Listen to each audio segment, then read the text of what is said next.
오늘은 예수님 비유 시리즈 두 번째 시간으로 씨 뿌리는 자의 비유를 계속해서 생각해 보도록 하겠습니다. 하나님이신 예수님께서는 인간의 몸을 입고 이 세상에 오셨습니다. 하나님께서 이 세상에 오신 사건을 우리는 성육신 사건이라고 이야기하는데, 여러분, 성육신하신 예수님께서는 이 세상에서 구원 사역을 하셨습니다. 우리는 그 기간을 공생의 기간 이렇게 이야기합니다. 하나님이신 예수님이 이 세상에 오신 사건은 우리가 성육신 사건이요, 성육신 하셔서 이 세상에서 계셨던 그 기간을 우리는 공생의 기간이라고 이야기하죠. 여러분, 공생의 사역 중에 예수님께서 여러 가지 일들을 많이 하셨는데, 병자도 많이 고치셨고 귀신 쫓아내시는 일들도 하셨고, 또 세리와 창녀, 그리고 나그네, 고아, 과부, 이런 소외받는 사람들에게 친구도 되어주셨습니다. 그리고 말씀을 전하는 설교 사역도 하시지 않았습니까? 뿐만 아니라 기적을 보여주시기도 하셨고, 당시에 종교 지도자들에게 그들의 죄를 지적하는 일들도 하셨습니다. 예수님께서 여러 가지 일들을 많이 감당하셨는데, 여러분, 그 중에 가장 중요한 것이 무엇이냐면 바로 설교하는 사역이었습니다. 하나님의 나라를 설교를 통하여서, 말씀을 통하여서 잘 풀어서 설명해 주셨죠. 여러분, 마태복음 말씀에 보면은 예수님의 5개의 설교가 등장하고 있습니다. 여러분, 마태복음 5장, 6장, 7장 말씀을 우리는 뭐라고 그러냐면 산상순이라고 합니다. 혹은 산상보훈 이렇게도 이야기하는데, 산에서 예수님께서 설교하신 일들을 5장, 6장, 7장 3장에 걸쳐서 설교하고 있고, 또 예수님께서 제자들을 전도자로 파송하는 설교가 마태복음 10장에 나오고 있습니다. 우리가 묵상하고 있는 씨 뿌리는 자의 비유, 비유장이라고 이야기하는데 마태복음 13장에 나와 있고, 여러분, 마태복음 18장 말씀에 보면은 공동체에 대한 설교가 나오고 있습니다. 그리고 마태복음 24장, 25장 말씀에 보시면은 예수님께서 마지막 때에 어떤 일들이 있게 되는지 종말론 설교를 하십니다. 여러분, 그 중에 가장 양이 많고 가장 중요하고 가장 유명한 설교가 바로 오늘 우리가 묵상하고 있는 비유로 말씀하신 천국에 관한 말씀입니다. 우리가 흔히 마태복음 13장 말씀을 별명을 붙여주기를 비유장 이렇게 이야기합니다. 마태복음 16장 말씀에서는 예수님께서 비유로 설교를 하시거든요. 근데 여러분, 무엇에 대한 비유냐, 이게 중요하지 않겠습니까? 여러분, 예수님께서 비유로 설교를 하셨는데 무엇에 대한 비유였습니까? 거의 다 천국에 관한 비유의 말씀이었습니다. 하나님 나라는 어떤 곳인가? 하나님 나라의 백성은 어떤 사람인가에 대한 말씀을 비유로 설교하신 것입니다.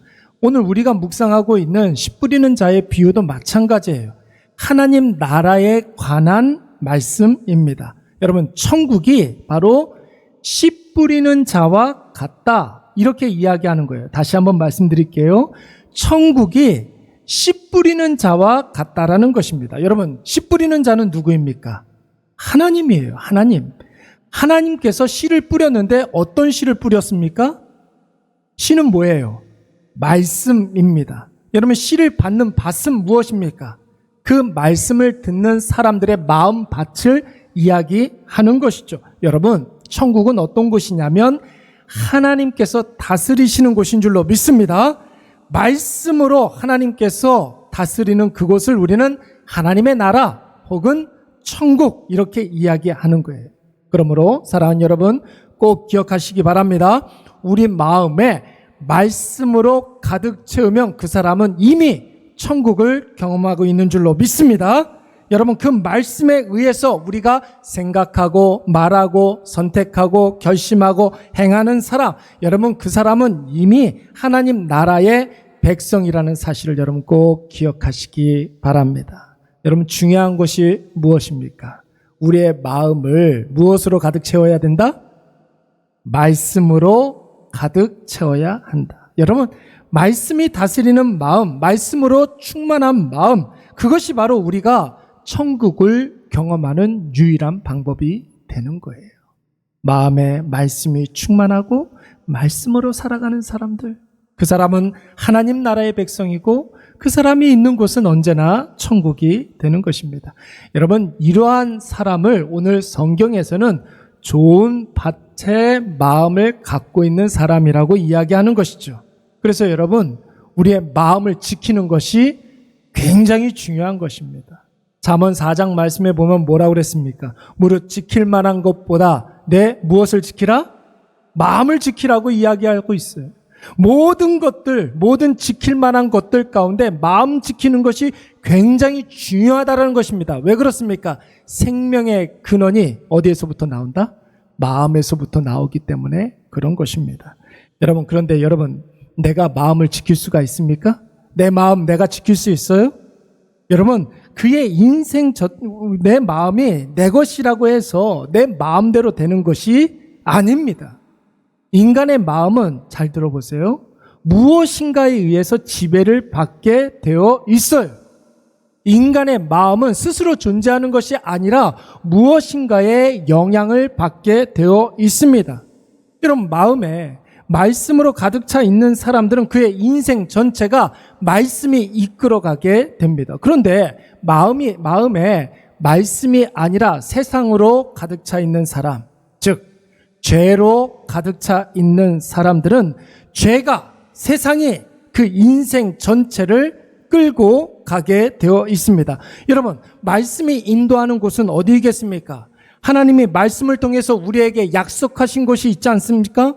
구원, 영원한 생명, 이런 곳으로 우리를 이끌어 가고 있는 거예요. 평안과 형통, 최후, 승리, 참된 자유, 감사와 기쁨이 있는 곳으로 말씀이 우리를 이끌어 가는 줄로 믿습니다. 그런데 여러분, 마음 안에 말씀이 아니라 죄가 가득해 있고 세상이 가득해 있는 사람들은 어떻게 되겠습니까? 죄의 삭은 무엇입니까? 사망이에요. 그래서 죄로 가득 차 있는 사람들은 언제나 그곳에, 그 사람이 아무리 많은 것을 누린다 할지라도 걱정과 근심이 끊어지 않게 되는 것이고, 불안과 두려움, 죄책과 위축, 불평과 원망, 더 나아가서는 우울과 공황, 이런 것에 사로잡힐 수밖에 없는 것입니다. 그러므로 사랑하는 여러분, 하나님이 우리에게 말씀을 주실 때에 기쁨으로 받으시기 바랍니다. 기쁨으로 그 말씀에 순종하시기 바랍니다. 여러분, 마음대로 살아가는 인생은 결국 후회로 끝나게 되어 있어요. 그러나 말씀대로 살아가는 인생은 어디를 가든지 무엇을 하든지 천국을 경험하게 될 줄로 믿습니다. 말씀으로 가득 찬 인생, 천국을 경험하는 인생, 여러분, 그 인생이 바로 최후 승리를 얻는 인생인 줄로 믿습니다. 그런데 여러분, 예수님을 믿는다고 해서 누구나 다 말씀의 다스림을 받는 것이 아닙니다. 교회에 나왔다고 해가지고 누구나 말씀의 다스림을 받는 것이 아니에요. 어떤 사람들은 마음이 딱딱하게 굳어서 완곡하여져서 하나님의 말씀을 아예 받아들이지 못하는 사람들도 있습니다. 어떤 사람들은 마음의 주인이 이미 세상이어서 말씀을 받아도 그 말씀이 자라지 못하는 사람들이 있어요. 세상에 의해서 살아가는 사람들이 있습니다. 또 오늘 본문의 말씀에 보니까 쓸데없는 염려와 근심과 걱정과 불안과 두려움이 가득한 사람들이 있다라는 것이에요. 여러분, 그런 사람들을 오늘 성경에서는 가시밭 마음과 같은 사람이라고 이야기하고 있는 것입니다. 우리 다 같이 22절 말씀을 다 같이 한번 읽어보도록 하겠습니다. 가시떨기 시작. 가시떨기에 뿌려졌다는 것은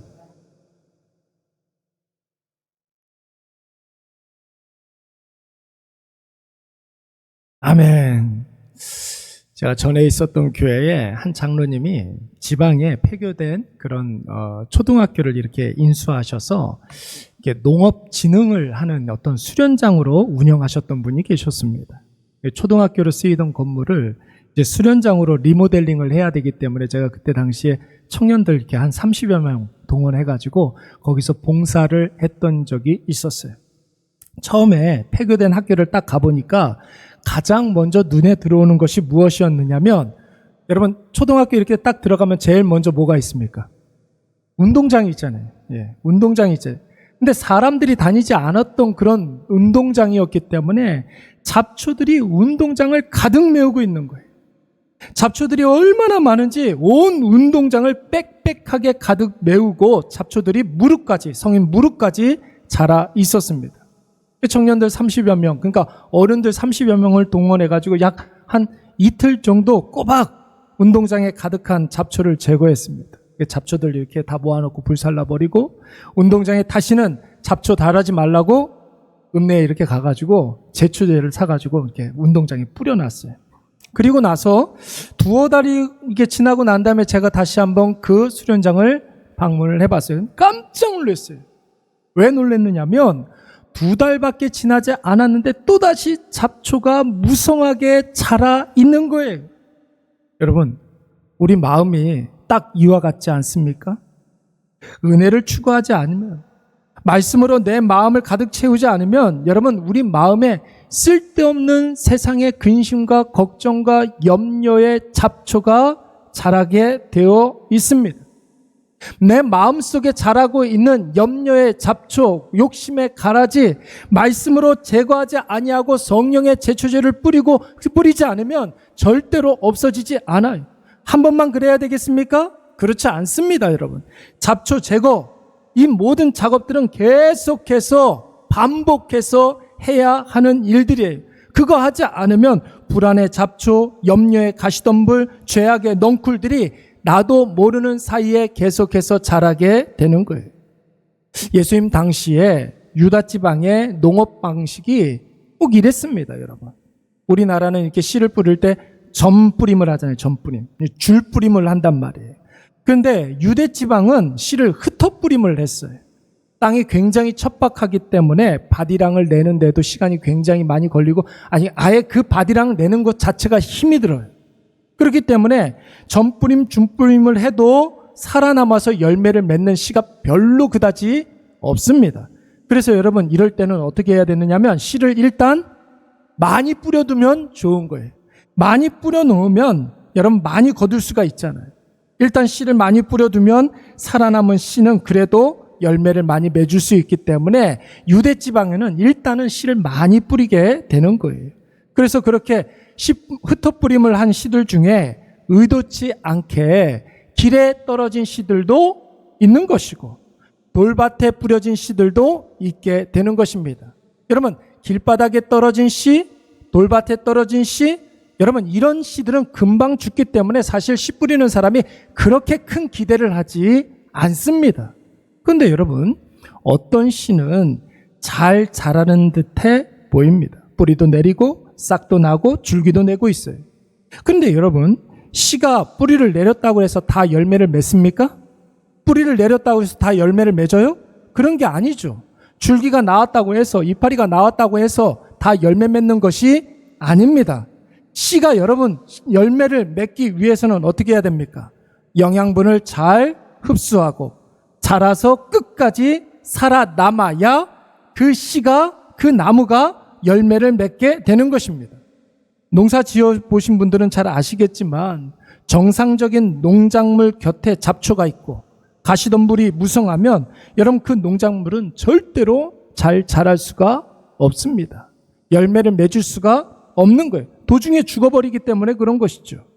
잡초와 가시떨기는 정상적인 농작물보다 여러분 생명력이 얼마나 강력한지 몰라요.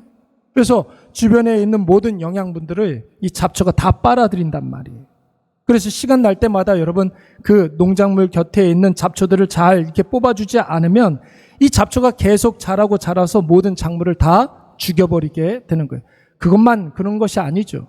인근에 있는 모든 땅들을 다 황폐하게 만들게 됩니다. 얼마 전에 텔레비전에서 도시에서 자란 청년 4명, 그 연예인들이 청년 4명 지방에 이렇게 내려가가지고 생전 한 번도 지어보지 못한 농사를 짓는 그런 프로그램이 이렇게 있었어요. 그 프로그램 이름이 콩 심은 데 콩나무, 팥 심은 데 팥나다 뭐 그런 거였는데 2주에 한 번씩 이렇게 가가지고 농사를 짓는 거예요. 근데 여러분 2주에 한 번씩 이렇게 가서 농사를 지으면 농작물이 잘 자랍니까?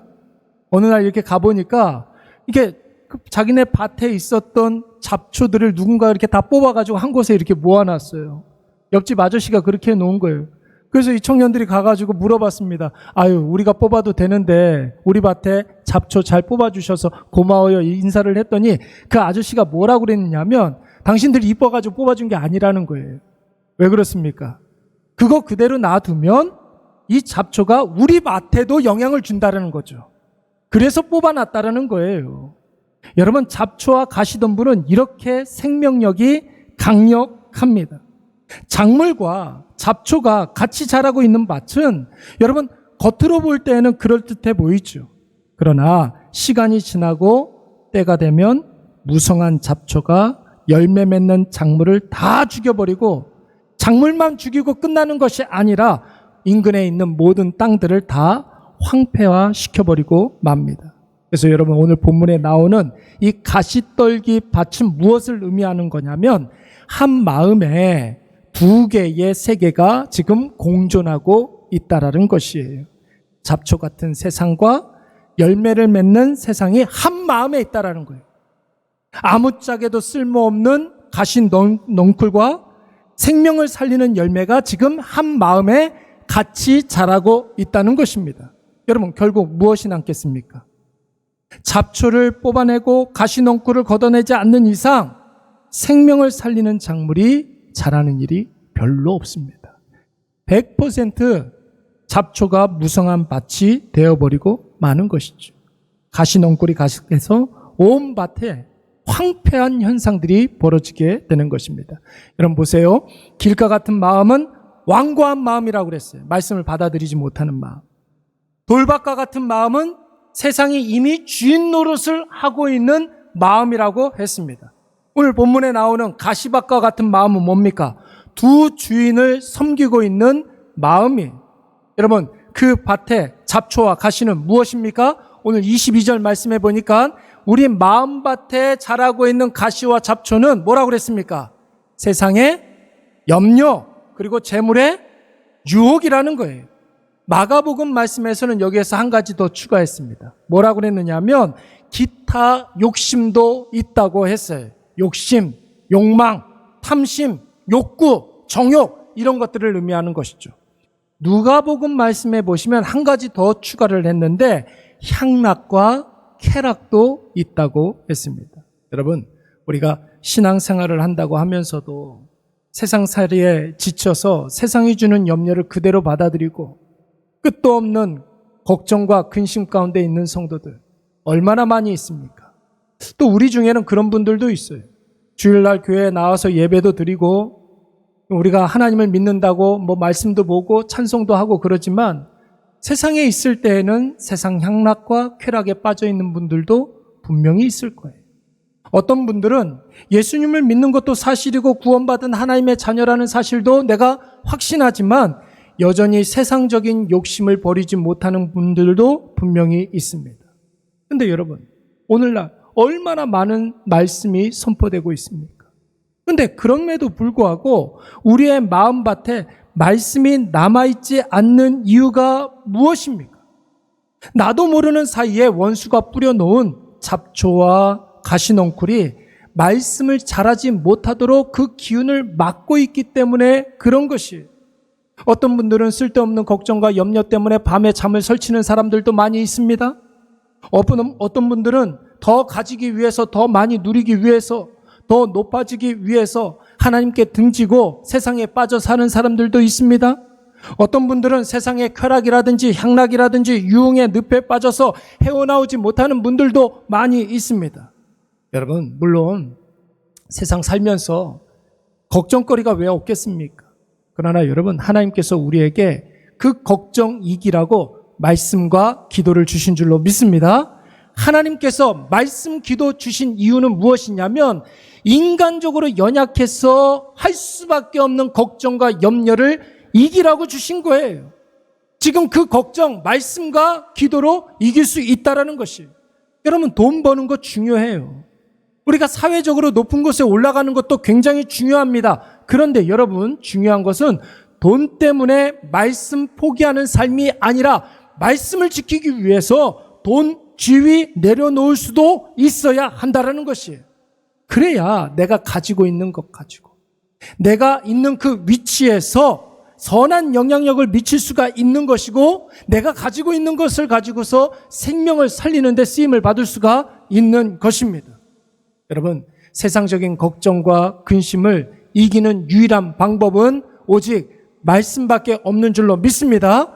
여러분, 우리가 진짜 천국을 경험하기 위해서는 말씀 붙잡고 돈과 지위를 내려놓을 수도 있어야 하는 것이, 여러분 꼭 기억하시기 바랍니다.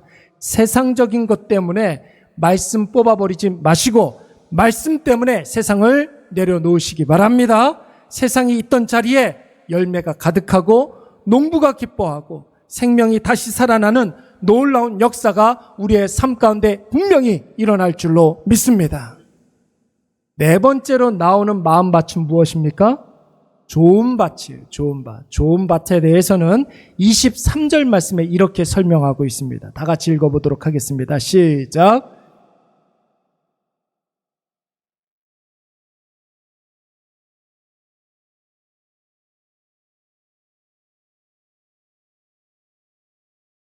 아멘. 여러분, 좋은 밭의 핵심이 뭡니까? 그 말씀을 듣고 깨달아야 된다는 것이죠. 좋은 밭은 말씀을 듣고 깨달은 밭이라는 것입니다. 여러분, 길과 같은 마음은 그 말씀을 깨닫지 못했지만 좋은 밭은 하나님의 말씀을 듣고 깨닫는 자가 좋은 밭이라는 것입니다. 여러분, 사람들은 깨닫기 위해서 여러 가지 인간적인 조건들이 많이 필요하다고 생각을 해요. 깨달음이 있기 위해서는 머리가 똑똑해야 된다고 생각을 합니다. 신앙적인 경험이 많아야 된다고 생각을 합니다. 어떤 사람들은 성경 공부를 열심히 해야 된다고 생각하는 사람들도 있고, 어떤 분들은 마음이 온유하고 성품이 온유한 사람들이 하나님의 말씀을 잘 깨달을 수 있다, 이렇게 생각하는 분들도 있어요. 그러나 그렇지 않아요, 여러분. 하나님의 말씀을 깨닫기 위해서는 우리의 마음이 먼저 열려 있어야 될 줄로 믿습니다.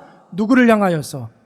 하나님을 향하여서 우리의 마음이 먼저 열려야 될 줄로 믿습니다. 예수 그리스도를 구주와 주님으로 믿고 우리의 주인님 되시는 예수님께 우리의 마음이 열려 있으면 여러분, 그때부터는 하나님의 말씀이 들리게 되는 거예요. 그 들린 마음이 우리 마음속에 각인이 됩니다. 새겨지게 됩니다. 그래서 들은 말씀 내 마음에 새긴 사람들은 어디를 가든지 무엇을 하든지 그 말씀을 꺼내서 쓸 수가 있는 거예요.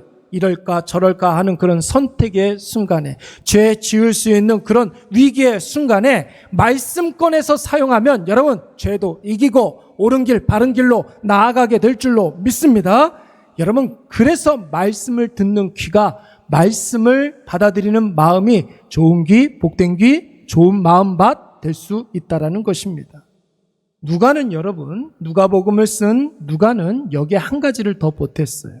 똑같은 말씀을 병행하고 있는 누가복음 말씀에서는 뭐라고 그랬느냐면 지키어라는 그런 단어가 추가되고 있습니다. 말씀을 듣고 깨닫고 그 다음에 뭐 해야 되는 거예요? 지키어.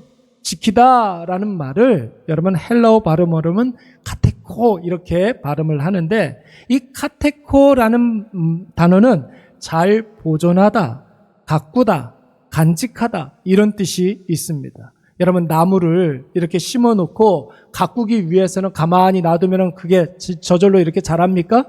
농부는 여러분 물도 줄 수 있어야 되고 거름도 줄 수 있어야 됩니다. 가꾸는 일들이 굉장히 필요한 거예요. 한번 보세요. 길과 같은 그런 마음밭은 새가 와서 먹었다고 그랬잖아요. 그러니까 여러분, 그 씨를 우리가 잘 가꾸기 위해서는 새가 와서 집어먹지 못하도록 새를 잘 피할 수 있어야 됩니다. 뿌리를 잘 내릴 수 있도록 세상적인 크고 작은 돌멩이들, 돌막들, 큰 바위들 이런 것들을 다 솎아낼 수 있어야 되겠죠. 영양분이 빼앗기지 아니하도록 염려의 가시, 재물의 가라지, 유흥과 쾌락이, 잡초 이런 것들 제거하고 제초제를 뿌릴 수 있어야 합니다. 아까 전에 제가 그랬잖아요. 운동장에 가득한 잡초들 다 제거하고 제초제 뿌리고 2달 후에 보니까 도로 똑같이 자라 있었다고 했습니다. 그래서 여러분, 제가 어떻게 했을 것 같습니까? 그냥 가만히 냅뒀을 것 같아요? 치워도 소용이 없네 뭐 하고 포기했을 것 같습니까? 아니죠. 또 똑같이 잡초들 제거하고 제초제 뿌리는 일들을 계속 반복하는 거예요. 여러분 꼭 기억하시기 바랍니다. 신앙생활이라는 것은 전력 질주해가지고 좋은 기록, 좋은 성적 내는 것이 신앙생활이 아니에요. 여러분 신앙은 넘어질 수 있습니까? 없습니까? 신앙생활 하다가 여러분 넘어질 수 있죠. 왜 우리가 넘어지지 않겠습니까? 인간적으로 여러 가지 연약한 부분들이 많이 있는데 자빠질 수 있습니다, 여러분. 그런데 여러분 신앙생활에 있어서 중요한 것은 무엇이냐면 넘어졌을 때 어떻게 하는 거예요? 다시 일어나는 거예요. 자빠졌을 때 포기하지 말고 다시 시작하는 것. 그게 바로 신앙의 힘입니다. 예수 그리스도를 잘 믿는 것은 예배 시간에 빠지지 않는 것도 중요하고 봉사 잘하고 헌금 잘하고 모든 사람들에게 나이스한 거 그거 중요하죠. 근데 그것이 전부가 아니라는 거예요. 신앙생활 그 힘든 길을 갈 때에 낙심할 수 있지만 낙심한 가운데 포기하지 않는 것. 그게 신앙이에요. 실패했지만 다시 시작하는 것. 내가 바른 방향으로 나아가면서 그 목적을 향하여서 묵묵히 나아가고 또 결국 예수 그리스도께 완주하는 것. 여러분 그것이 바로 참된 신앙인 줄로 믿습니다. 좋은 밭이라는 것은 이런 일들을 계속하는 밭이에요. 제가 1997년도에 처음 전도사 사역을 나갔거든요. 그때 당시에 제 나이가 25살이었어요. 지금도 이쁜데 그때는 얼마나 이뻤을까요? 그렇죠? 1997년도에 25살짜리 전도사였어요. 그리고 2001년도에 목사 안수를 받았습니다. 2001년도에 목사 안수를 받았습니다. 벌써 몇 년이 된 거예요? 하여튼 부교육자 생활 이렇게 잘 이렇게 해보니까 25년을 했더라고요. 부교육자 생활만 25년을 했습니다. 여러분 목사 안수 받고 난 다음에 정말 교회 사역 열심히 했어요. 부교육자로서 해야 할 일들 잘 감당했어요. 담임 목사님에게 칭찬받는 거, 성도들에게 박수 받는 거 유일한 낙으로 생각하면서 그렇게 열심히 사역을 했습니다. 그렇게 열심히 부교육자 생활을 하는 동안 제가 목사로서 잘하고 있는 줄 알았어요. 잘하고 있는 줄 알았어요. 그런데 하나님의 은혜로 일회교회에 이렇게 목회를 하면서 얼마나 제 자신이 틀렸고 잘못됐는지를 뼈저리게 깨닫게 되었습니다. 그래서 얼마나 많이 눈물을 흘렸는지 몰라요. 막상 본격적으로 목회 현장에 나가보니까 목회는 크기가 아니더라고요. 숫자가 아니더라고요.